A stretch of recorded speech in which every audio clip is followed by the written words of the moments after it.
నమస్తే, welcome to gossips carriage. పక్కా పరిపూర్ణంగా విమర్శలకి కౌంటర్లు, ఎన్కౌంటర్లు. ఇది పవన్ మాటల్లో కనిపిస్తోంది.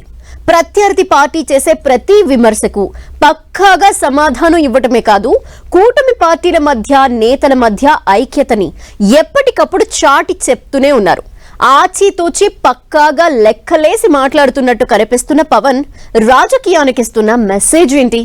ఆయన ప్రసంగాలతో ఇప్పుడు పొలిటికల్ సర్కిల్స్ లో జరుగుతున్న చర్చ ఏంటి?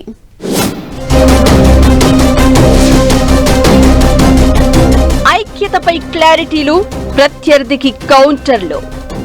జగన్ కామెంట్లకు పవన్ మార్క్ ఆన్సర్లు.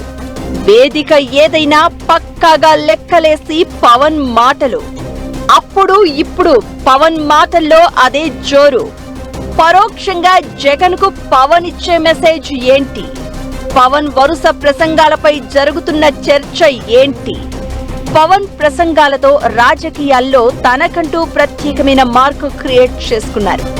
జనసేన ఆవిర్భావం నుంచి ఇప్పుడు డిప్యూటీ సీఎం వరకు ప్రసంగం ఏదైనా సరే, ఎప్పుడైనా సరే సూటిగా, సుత్తి లేకుండా, కౌంటర్ కు ఎన్కౌంటర్ అన్నట్లుగా ఆయన మాటలు వినిపిస్తున్నాయి. ఇప్పుడు కూడా అలానే వినిపిస్తున్నాయి.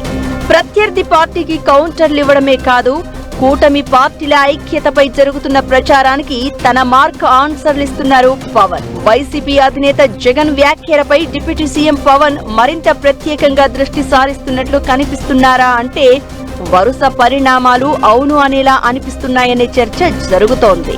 పవన్ ప్రతి ప్రసంగంలోనూ ఆచితూచి మాటలు, స్పష్టమైన సంకేతాలు కనిపిస్తున్నాయనే అభిప్రాయాలు వినిపిస్తున్నాయి. కొత్తగా ఎంపికైన పోలీస్ కానిస్టేబుళ్లకు నియామక పత్రాల పంపిణీ కార్యక్రమంలో పవన్ పాల్గొన్నారు. అయితే అక్కడ ఆయన మాట్లాడిన మాటలు రాజకీయంగానే కాదు, పరిపాలనా పరంగానూ ఆసక్తి రేపుతున్నాయి. పోలీసు వ్యవస్థను బెదిరించే ధోరణిని కూటమి ప్రభుత్వం ఎట్టి పరిస్థితుల్లోనూ సహించబోదని పవన్ అన్నారు. కానిస్టేబుల్ స్థాయి నుంచి ఉన్నతాధికారుల వరకు ఎవరిపైననైనా ఒత్తిడి తీసుకురావడానికి ప్రయత్నిస్తే కఠిన చర్యలు తప్పవని హెచ్చరించారు.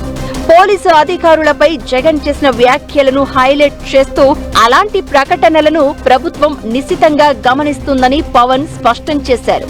విధి నిర్వహణలో ఉన్న అధికారులకు ఎలాంటి సమస్య వచ్చినా కూటమి సర్కారు అండగా ఉంటుందన్న భరోసా ఇచ్చారు. దీంతో ఇప్పుడు కొత్త చర్చ స్టార్ట్ అయింది. అంటే జగన్ ప్రతి మాటను పవన్ సునిశితంగా పరిశీలిస్తున్నారా? ఎప్పటికప్పుడు కౌంటర్ ఇస్తూ కంట్రోల్ చేసే ప్రయత్నం చేస్తున్నారా అనే చర్చ జరుగుతోంది.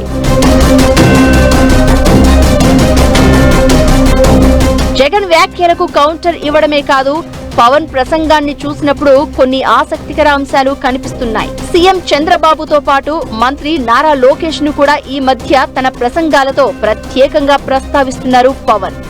ప్రభుత్వానికి అన్ని జిల్లాలు ఒక్కటే అని, అయితే ముఖ్యమంత్రికి ఎంత ప్రేమ లేకపోతే సత్యసాయి జిల్లాకు పరిశ్రమలు తెచ్చారు, ఎంత అభిమానం లేకపోతే ప్రకాశం జిల్లాకు జేజేఎం ప్రాజెక్టు ఇచ్చారంటూ చంద్రబాబు తీరును ప్రశంసించారు.